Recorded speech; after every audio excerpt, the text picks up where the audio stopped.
primero es el contexto histórico, ideológico, donde aparece la obra de Maritain. Miren, sin esto, la verdad, la obra de Maritain no se entiende. Porque si nosotros comenzáramos a decir ciertas cosas del pensamiento de él, podrían parecer entre obvias y hasta conservadoras hoy en día. Pero lo que yo voy a mostrar es que Maritain es un autor muy audaz, que Maritain es un autor que en su momento fue totalmente novedoso. Y por lo tanto, para explicar eso hay que explicar el contexto donde se mueve Maritain. Maritain nace a fines del siglo XIX, muere en 1973, ya de avanzada edad. Cuando no nace católico, nace en una familia agnóstica. Incluso en su juventud, su primera carrera universitaria fue biología en la Universidad de la Sorbona. Contacto con las ciencias naturales que se nota luego en uno de sus principales libros de filosofía, que se llama Los grados del saber. Ahí, estudiando en la Sorbona, tiene noticia del pensamiento de Henri Bergson, que contrariamente al positivismo francés habla de temas metafísicos. Por diversas casualidades de la providencia toma contacto con uno de los principales escritores católicos del momento, que se llamaba Léon Blois, ¿no? Que es quien finalmente le influye mucho para que Maritain se interese por el pensamiento católico y el pensamiento de Santo Tomás. Ya en ese momento estaba casado por el civil francés con Raisa Maritain, una gran poetisa, cuya obra merece todavía mucho más detenido estudio. Y bueno, como detalle novelesco les cuento que ambos se convierten al catolicismo y por lo tanto ambos se bautizan y se vuelven a casar por la Iglesia Católica, ¿no? Y ahí es donde Maritain comienza su estudio, su importante y fructífero estudio de Santo Tomás de Aquino, para cuyo pensamiento tiene a su vez una obra muy, muy extensa.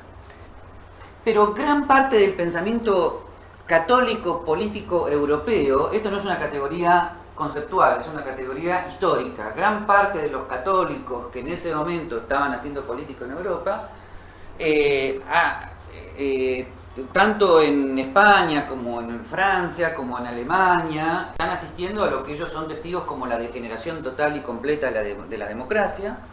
Son autores que reaccionan frente a las corrupciones de los sistemas democráticos y además son autores muy influidos por un pensamiento que tiene mucha influencia a fines del siglo XIX y principios del siglo XX, que es el pensamiento conservador católico contrario a la Revolución Francesa de origen francés, donde hay dos autores fundamentales, uno Charles Maurras, ¿no? Y el otro que ahora ya me voy a acordar, discúlpenme, pero el pensamiento de estos dos autores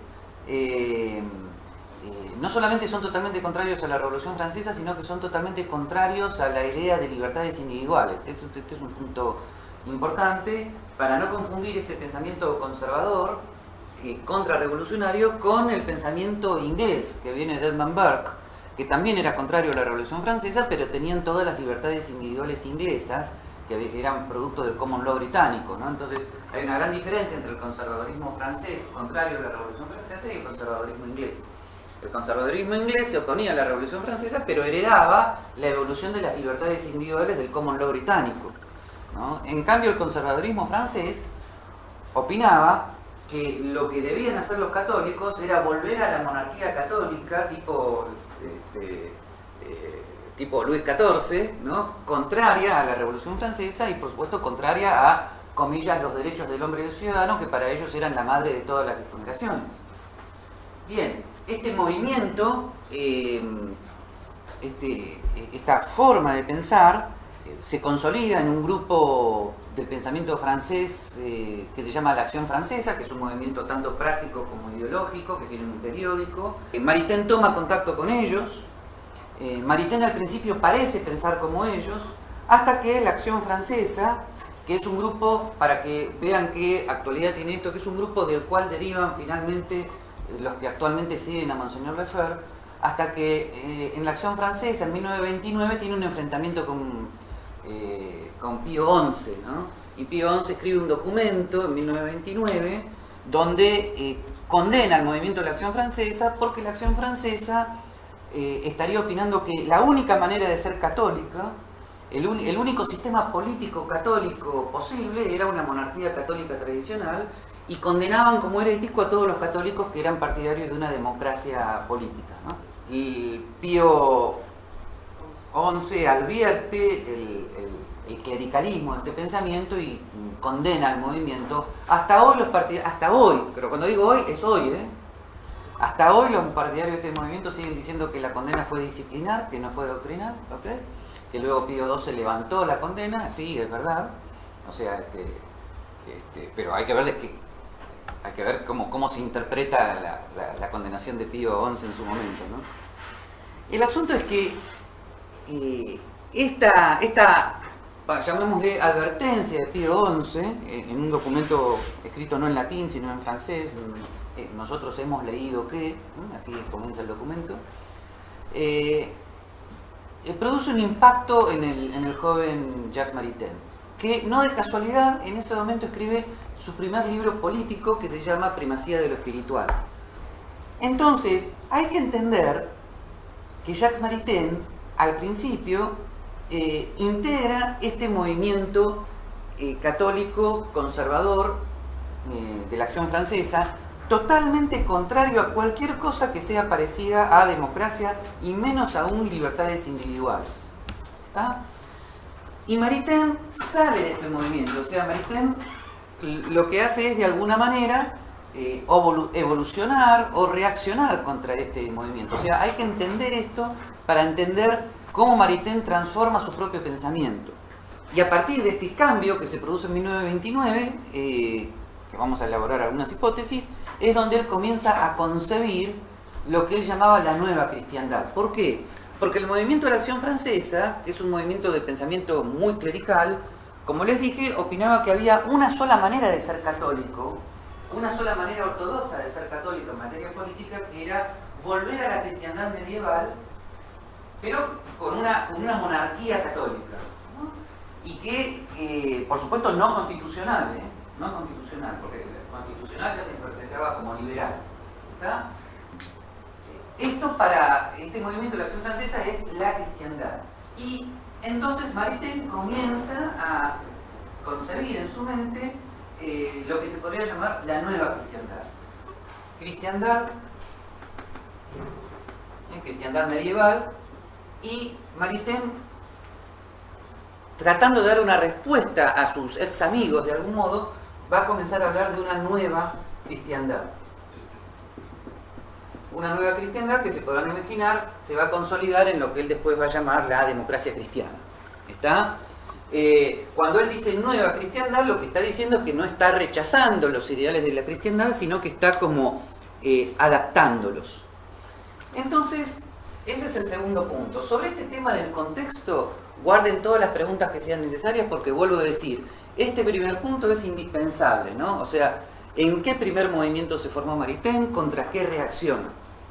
El segundo punto es cómo es que Maritain sostiene que la cristiandad puede tener una forma nueva, comillas, adaptada a los tiempos. ¿Qué significa eso? Bueno, para eso Maritain utiliza una de las grandes nociones universales del pensamiento tomista, que son aplicables a todo problema, que es el tema de la analogía. En realidad, el pensamiento clerical, el pensamiento integrista en materia católica, viene de un pensamiento unívoco en materia política. O sea que el catolicismo implicaría un único, ¿ven? De ahí unívoco, un único sistema político. ¿Está? La equivocidad, en cambio, ¿no? Implicaría que que dentro del catolicismo podría haber cualquier opción política sin ninguna referencia a principios fundamentales.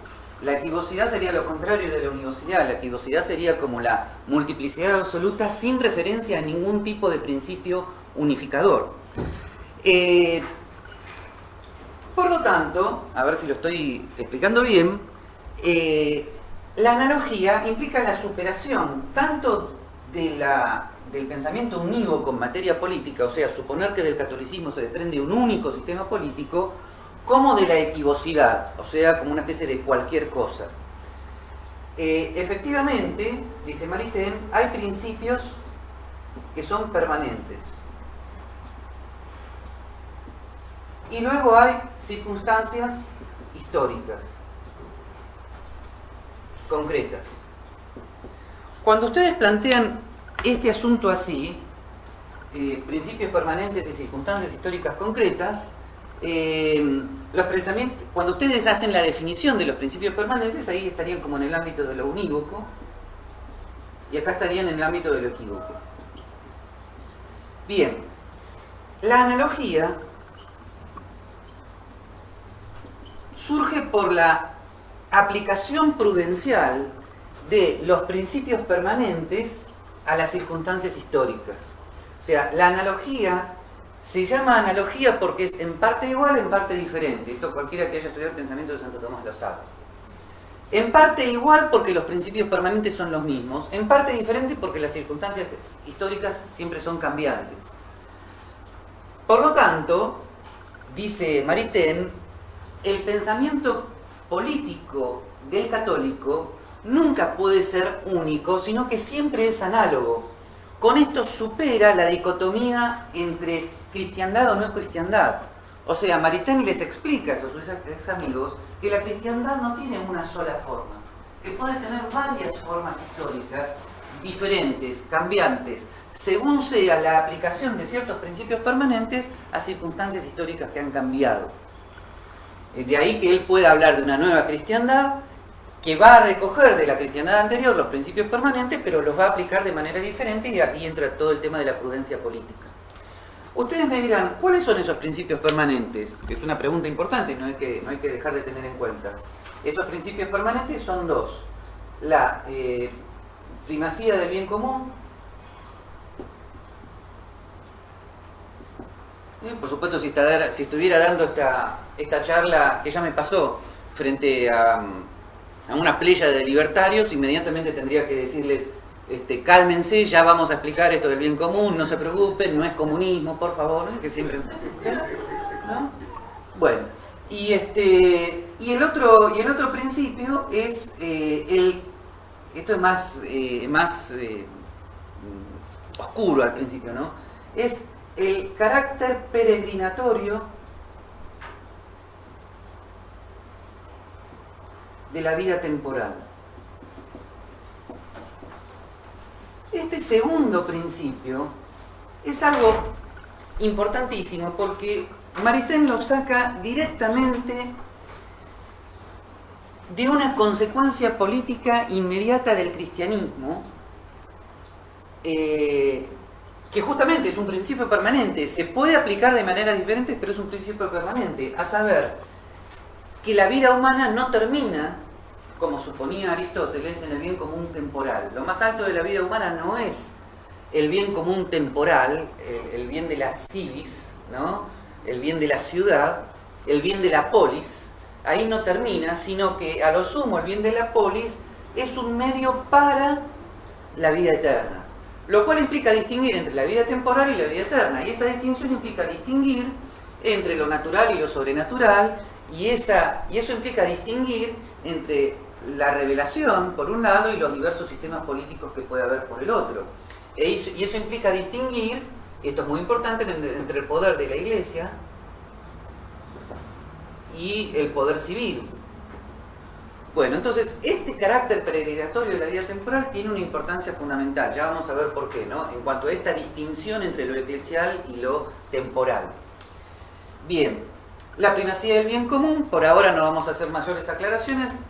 Para Maritain no era necesario hacer ninguna aclaración, era el tema de la primacía del bien de la polis, pero ya vamos a ver cómo cómo Maritain combina eso con las nuevas ideas de la democracia constitucional. ¿Tá? Ahora, ¿cuáles son las nuevas circunstancias históricas? Las nuevas circunstancias históricas que para Maritain hay que analizar son las circunstancias históricas de la modernidad. Modernidad para la cual Maritain no tiene una opinión positiva, pero uno de los puntos que él más destaca de la modernidad como algo que hay que asumir dentro de los principios permanentes es la división religiosa de hecho. Piensen que están enfrente de un europeo, ¿tá? Que piensa dentro del horizonte europeo, y por lo tanto hay una circunstancia histórica que a él le resulta importante de asimilar: la división religiosa de hecho. Europa ya es o católica o protestante, y esa división no tiene vuelta atrás, no se puede solucionar, ¿no? Y de alguna manera eso hay que asumirlo dentro de los principios permanentes, ¿tá? Bien. Ahora, es muy interesante terminológicamente cómo queda el asunto, porque de la aplicación de los principios permanentes a las circunstancias históricas concretas surge el ideal histórico concreto. O sea, para Maritain, y esto es universal para toda la filosofía política, no se trata entonces de presentar los principios permanentes en abstracto, ni tampoco presentar circunstancias históricas sin una visión, sin un horizonte que le dé sentido, sino que para él el trabajo de la filosofía política es siempre presentar un ideal, o sea, que tienda a los principios permanentes, pero a la vez histórico concreto, o sea, que tenga en cuenta la situación histórica de la época. Cuando uno dice, esta persona es un idealista, o esta persona en cambio solo piensa en las circunstancias, no tiene principios, bueno, evidentemente son dos extremos, pero son dos extremos que para Maritain están, no es que están moralmente equivocados, están intelectualmente equivocados. Uno no se puede mover en el aire de la historia, pero tampoco se puede mover en la historia sin principios que la iluminen, porque eso es moverse en el caos, eso es no entender nada. ¿Está? Siempre que se hace una filosofía política, la filosofía política tiene ideales, tiene principios, pero tiene una circunstancia histórica que está iluminando, y eso es un ideal histórico concreto. No se puede no hacer de otro modo, ¿no? Aunque Maritain fundamenta esto, como hemos visto, en la idea de la analogía. Bien, este segundo punto es importantísimo. ¿Cómo hace Maritain para concretar entonces esto? Bueno, pasemos al punto 3. O sea, para Maritain, este ideal histórico concreto, y esto ya lo comienza a desarrollar en su libro Humanismo Integral de 1936, este ideal histórico concreto se concentra en la democracia cristiana. Tengan en cuenta que democracia cristiana es un término que Maritain comienza a usar sobre todo en 1936, en una Europa donde la mayor parte de los católicos o eran musolinianos o eran franquistas. ¿Ok? Tengan en cuenta esa circunstancia. La mayor parte de los católicos eran musolinianos o franquistas. Y ningún problema ni con el magisterio ni con nada, y todo bien. O sea, tienen que situarse en esa época, en la época de la Europa legítimamente fascista, ¿ok? Donde la mayor parte de los católicos bien pensantes son anticomunistas y por supuesto anti-revolución francesa y anti cualquier cosa que sea democracia corrupta, y por supuesto siempre tiene que venir el dictador ilustre que ponga orden en la situación, y el orden tiene que ser católico, por supuesto. Esa es la Europa católica del momento. Católica como característica histórico-política, no como doctrina. ¿Está? Maritain es en ese contexto que habla de democracia cristiana. Es a ellos que les dice que la nueva cristiandad es una democracia cristiana. A esa gente él le dice, hay una democracia cristiana que es una nueva cristiandad. Cosa que para esta gente es una herejía total. Eso. O sea, acá es donde comienza Maritain el audaz. Maritain el que se adelanta a su época. ¿Está? ¿Cuál es la primera característica de la democracia cristiana como ideal histórico concreto? En primer lugar, la democracia como forma de gobierno. Los que hayan estudiado Derecho o Derecho Político sabrán la famosa distinción que luego se hizo universal entre democracia como forma de Estado y como forma de gobierno. Acá Maritain está hablando como forma de gobierno, o sea, la participación del conjunto de los ciudadanos en la elección de los gobernantes. ¿De dónde saca Maritain que la democracia como forma de gobierno puede ser adecuada a un pensamiento católico? En primer lugar, el pontífice que viene en su ayuda, y que es muy importante, sobre todo cuando se podrán imaginar que Maritain tiene que citar pontífices para hablarles a todos aquellos que quieren condenarlo como hereje. Pedido de condena que sale de la Argentina en 1930 y pico, es recibido por Pío XII y es rechazado por Pío XII en 1936-37 con una famosa carta de elogios a Maritain, ¿no? Simplemente les pregunto qué hubiera sido de Maritain y de todo el movimiento democrático cristiano posterior si Pío XII no hubiera tenido buenos reflejos, ¿no? O sea, fíjense lo que era la época. Y por supuesto nuestro país siempre destacándose, ¿no? El pedido de condena para que el magisterio diga que Maritain era un hereje, por decir todo eso, sale de la Argentina, ¿no? Podría haber salido también de Francia y de Estados Unidos, que son los otros dos países donde este movimiento tuvo más relevancia, ¿no? Pero salió de acá. ¿En qué se basa Maritain para afirmar la democracia como forma de gobierno? En primer lugar, en León XIII. ¿Por qué? Porque ya en todo lo que se llama el corpus leonino de encíclicas pontificias de León XIII, en encíclicas tan importantes como la Libertas, Diuturnum Illud, Immortale Dei, etcétera, etcétera, casi todas ellas de fines del siglo XIX, León XIII insiste nuevamente que las tres formas de gobierno tradicionales, democracia, monarquía, aristocracia, son opinables para los católicos en teoría. O sea que un católico puede preferir la forma de gobierno para la cual mayores razones tengan, pero que no se desprende, que estas formas de gobierno no se desprenden de la revelación, son opinables. Por lo tanto, legítimamente un católico puede estar a favor de la democracia, con una aclaración que hace León XIII muy importante, dentro de la tradición de su respectivo país. O sea, León XIII lo que dice es, no es que sea legítimo ser una revolución armada para la democracia si estás en una tradición monárquica, pero lo contrario vale igual. Y además, León XIII tiene una famosa carta que dirige a todo el episcopado francés, por la Tercera República Francesa, donde les distingue entre régimen constituido y legislación. Como la mayor parte de los franceses opinaban que la Tercera República Francesa era herética por la legislación de la Tercera República Francesa, León XIII le dice, ustedes no pueden rechazar en teoría el régimen republicano democrático, no es anticatólico, la legislación será anticatólica, pero el régimen no. Esa distinción que hace León XIII es fundamental, ¿no? Entonces, ¿qué hace Maritain? Maritain toma esta doctrina de León XIII para defender la legitimidad de la democracia como forma de gobierno.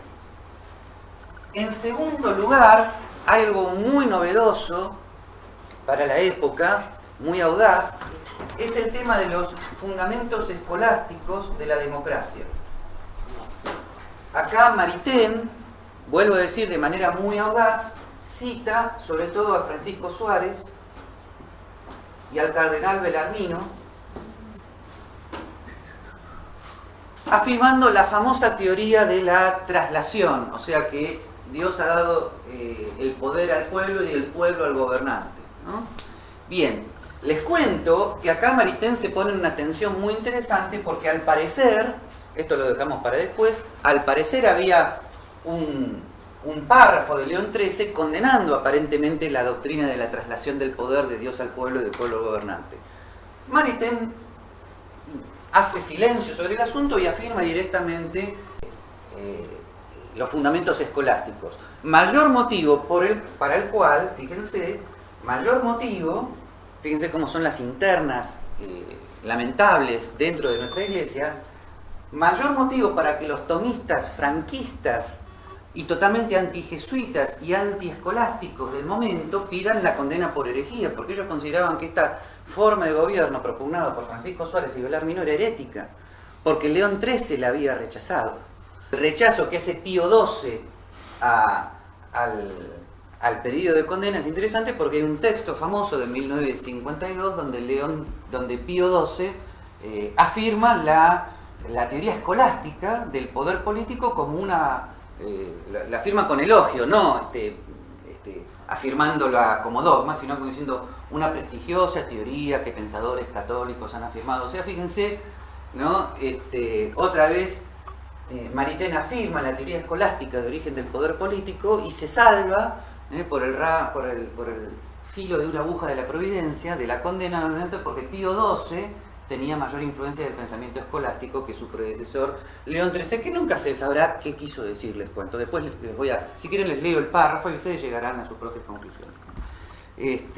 Bien, así que, pero mayor motivo para el problema, ¿no? Los tomistas franquistas antijesuitas contra los tomistas democráticos jesuitas. ¿Bien? Entonces nuevamente Maritain se salva por el filo de la providencia de la condena, porque Pío XII es partidario de la teoría escolástica del poder.